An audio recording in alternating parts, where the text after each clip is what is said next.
টাঙ্গাইলের ধনবাড়ী উপজেলা পরিষদ নির্বাচনে প্রচার পরিস্থিতি নিয়ে জানাতে আমাদের সাথে সরাসরি যুক্ত হচ্ছেন সহকর্মী সোহেল তালুকদার। সোহেল, প্রার্থীদের উপস্থিতি কেমন দেখছেন? গরমের দিনে তারা কোন সময়টা প্রচারণার জন্য বেছে নিচ্ছেন, জানাবেন বিস্তারিত। চৈতি, সূর্যের যেরকম উত্তাপ ঠিক ধনবাড়িতে একই ধরনের নির্বাচনী উত্তাপ বইছে। আপনি যেমনটা জানতে চাচ্ছিলেন, প্রার্থীরা সাধারণত খুব সকালের দিকটা এবং বিকেল থেকে রাত অবধি, আমি যদি বলি মধ্যরাত অবধি পর্যন্ত তারাও এই প্রচারণা চালাচ্ছেন। আমি যেহেতু ধনবাড়িতে রয়েছি, এই ধনবাড়ি উপজেলাতে বিএনপির কোনো প্রার্থী এখানে সমর্থিত কোনো প্রার্থী নির্বাচনে প্রতিদ্বন্দ্বিতা করছে না। তবে একই রাজনৈতিক দলের আওয়ামী লীগের যারা রয়েছেন একসময়কার সহযোদ্ধা, তারাই এই নির্বাচনে প্রতিদ্বন্দ্বিতা করছেন। আওয়ামী লীগের থেকে প্রায় 5 জন প্রার্থী চেয়ারম্যান পদে প্রতিদ্বন্দ্বিতা করছেন। তবে স্থানীয়দের সাথে সকাল থেকে কথা বলে যে বিষয়টি জানতে পেরেছি, তারা বলছেন যে এই নির্বাচনে 3 জনের মধ্যে প্রতিদ্বন্দ্বিতা হওয়ার সম্ভাবনা অনেকটা বেশি। এর মধ্যে বর্তমান চেয়ারম্যান হারুনা রশিদ হীরা এবং সাবেক বর্তমান উপজেলা আওয়ামী লীগের সাধারণ সম্পাদক খন্দকার মঞ্জুরুল ইসলাম তপন, এবং তিনি সাবেক পৌরসভার মেয়র ছিলেন।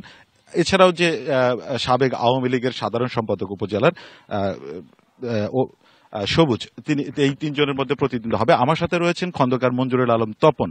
আমরা জানতে চাইবো আপনার কাছে যে এই যে নির্বাচনী প্রচারণা হচ্ছে, তাপাদহ চলছে, এর মধ্যে উত্তাপটা কেমন? আপনি যে প্রচারণা করছেন সেখানে কোনো বাধা পাচ্ছেন কিনা? নির্বাচনের দিন আপনি কোনো সংশয় প্রকাশ পাচ্ছেন কিনা? আসসালামু আলাইকুম। আমার পক্ষ থেকে ডিবিসি নিউজকে ধন্যবাদ। আজকে আমাদের ইলেকশন ব্যাপার সার্বিক খোঁজ খবর নেওয়ার সব থেকে আসল কথা যদি আমরা একটু জানতে চাই, আপনি কেমন প্রচারণা করছেন? বাধা পাচ্ছেন কিনা? কোনো প্রতিবন্ধকতা আছে কিনা? আপনি নির্বাচনের দিন কোনো প্রভাবিত হওয়ার কোনো শঙ্কা দেখছেন কিনা? আমরা জনগণকে সাথে নিয়ে একদম নির্বাচনের মাঠে আছি। আমাদের সব নেতাকর্মীরা, সব লোকজন একদম ভোটার কাছে ভোট চাইতে যাচ্ছেন। এখন পর্যন্ত বাধার সৃষ্টি হয়নি। তবে একটু বৈষম্য যে জিনিসের দেখা যায় যে কেউ কোনো এক প্রার্থী মনে করতেছেন ওনার সরকারি দলের প্রার্থী, সেই হিসাবে উনি একটা প্রভাবটা অনধিকার চর্চাটা বেশি করার চেষ্টা করতেছেন এবং ক্ষমতা খাটানোর চেষ্টা করতেছেন। এর আচরণবিধিও উনি প্রায়ই লঙ্ঘন করতেছেন। এবং আরেকটা বিষয় যে ইলেকশনের দিন সংশয় আছে কিনা এই প্রশ্নটা আপনি করেছেন, প্রচন্ড পরিমাণ সংশয় আছে।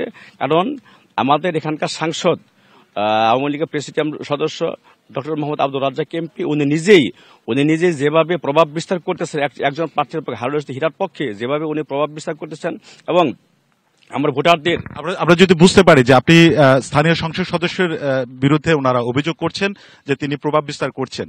আপনি চৈতি জানেন যে এই পৌরসভায় প্রায় 1,62,000-এর মতো ভোটারদের প্রয়োগ করবেন। 7টি পৌরসভা, 7টি ইউনিয়ন এবং একটি পৌরসভার মধ্যে যে ভোটাররা রয়েছেন তারা ভোটাধিকার প্রয়োগ করবেন। আর 8ই মে এই আসনের যারা এই উপজেলায়, তারা আসলে বোঝা যাবে যে কে জয়লাভ করেন। চৈতি, সোহেল, ধন্যবাদ আপনাকে।